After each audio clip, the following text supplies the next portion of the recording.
বিয়ের পর 13-14 বছর বয়সে সারদা দেবী কামার পুকুরে গিয়ে থাকেন। শ্রীরামকৃষ্ণ তখন দক্ষিণেশ্বরের সাধনায় মগ্ন। শ্বশুরবাড়ির সঙ্গেই বিরাট হালদার পুকুর। চট্টোপাধ্যায় পরিবার সহ সমস্ত গ্রামের মানুষের এই প্রয়োজন মিটাই ওই পুকুরের জল। এদিকে ছোট্ট সারদা নববধূ মনে মনে ভাবতেন কি করে একা একা নাইতে যাবে। চিন্তা করতে করতে দেখতে পেতেন 8টি মেয়ে কোথা থেকে যেন উপস্থিত হলে সীমাও তাদের সঙ্গে রাস্তায় নেমে পড়তেন। মেয়েগুলোর মধ্যে 4 জন তার আগে, 4 জন তার পিছনে পিছনে চলতেন, আর ভয় করতো না তার। সীমা হালদার পুকুরে স্নান করতেন, তারাও করতেন, আবার বাড়ি ফিরে আসতেন একইভাবে। সীমা যতদিন কামার পুকুরে ছিলেন ততদিনেই ওই রকম হতো। তিনি ভাবতেন মেয়েগুলো কারা, স্নানের সময় রোজই আসে। তিনি কিন্তু কিছু বুঝতে পারেননি,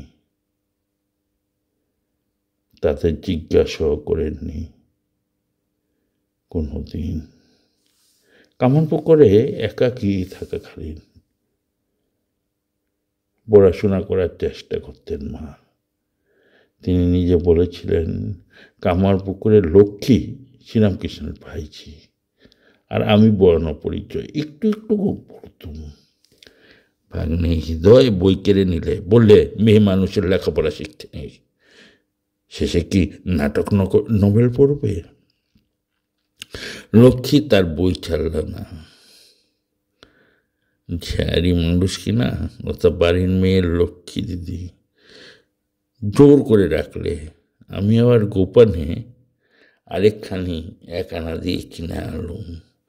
লক্ষ্মী গিয়ে পাঠশালায় পড়ে আসতো, সে আবার আমায় পড়াতো। ভালো করে শেখা হয় দক্ষিণেশ্বরে। ঠাকুর তখন চিকিৎসার জন্য শ্যামপুকুরে। একটি একাটি আছি।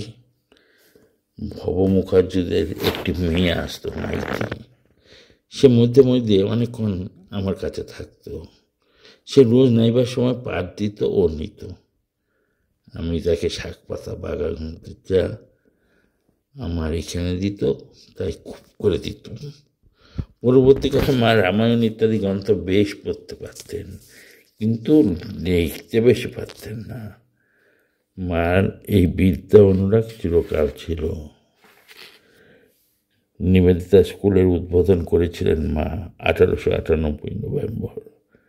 বলেছিলেন, আমি আশীর্বাদ করছি যেন এই বিদ্যালয়ের উপর জগন্মাতার আশীর্বাদ বর্ষিত হয় এবং এখান থেকে শিক্ষাপ্রাপ্ত মেয়েরা যেন আদর্শ বালিকা হয়ে গড়ে ওঠে।